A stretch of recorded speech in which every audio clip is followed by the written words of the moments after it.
In this clip from the Triggernometry YouTube channel, watch how Douglas Murray exposes how anti-Semitism is at the root of the Islamic religion, according to his experiences. He also touches on the idea from Islam that the Quran is God's last revelation to mankind and what that means. Watch it here. Well, there's two particular things worth mentioning. One is, of course, that Muhammad, the founder of Islam, himself beheaded, massacred many, many Jews. Famously, there's one battle in particular, and the Banu Quraysh. It's a story you can find in the Quran and the Hadith, and of course, this is because the Jews would not accept the revelation of Muhammad, such as it was. And so they were seen within Islamic tradition as being one of the first people who turned down the opportunity to join Islam. And as a result, of course, Muhammad decapitated hundreds and hundreds of Jews. So that's not a good start.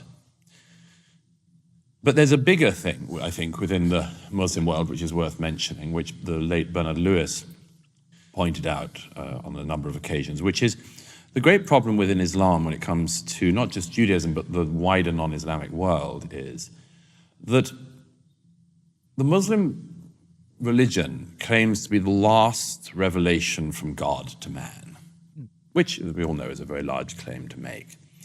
It says there have been previous revelations, but this is the last and final one. And what's more, God has given you a book, the Quran. And the Quran is the one book you need. The opening, here is the book wherein is no doubt, which is quite a bold claim as well, I'd say. But the claim at the foundation of Islam is, here is the book wherein is no doubt, and it's the only book you need.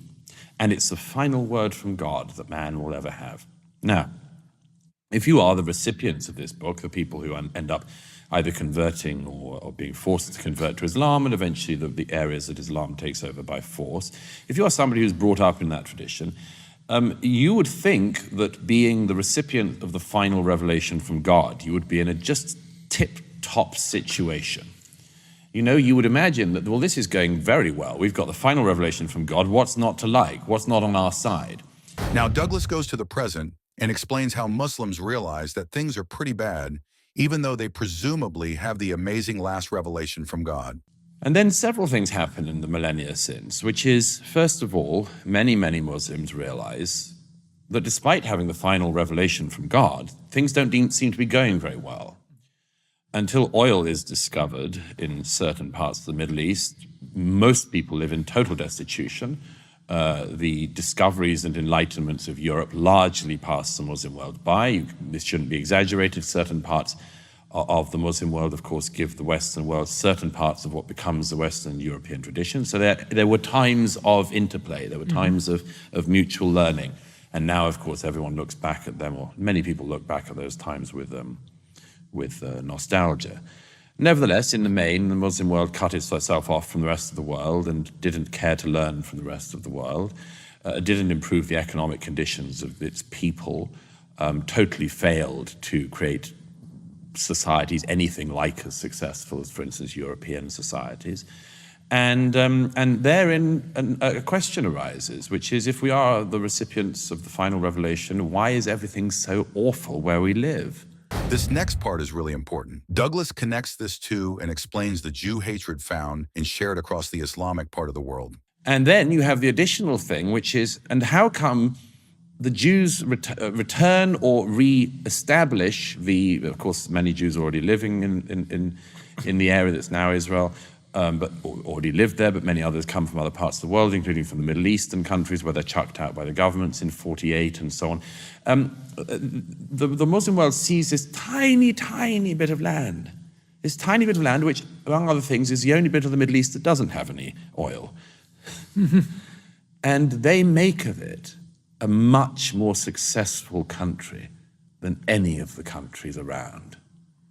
Now, if you create a Palestinian state, you just have another failed Arab state, another failed Muslim state to add to the more than 50 already failed Muslim and Arab states.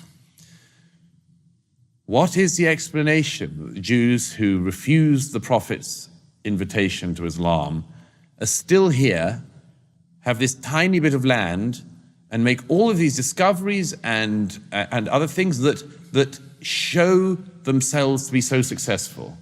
It's some kind of stab in the heart.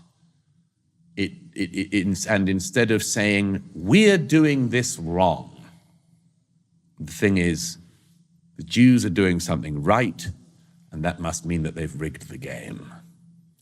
That's why they care, among other things. And it leads to the deep pathology of anti-Semitism, which has been largely eradicated in Europe among Europeans, not entirely, but largely. There are still some bits of the far right you can find across Europe, and occasionally in the UK with a sort of the whiff of this noxious thing still emerges. On the left, of course, it's much closer to the boat. But principally anti-Semitism in our own day, of the kind that we hoped had ended with Hitler, exists and indeed thrives in the Muslim world. And the Muslim world is now in our world in Europe, and so we have the Hitlerian horrors of anti-Semitism back.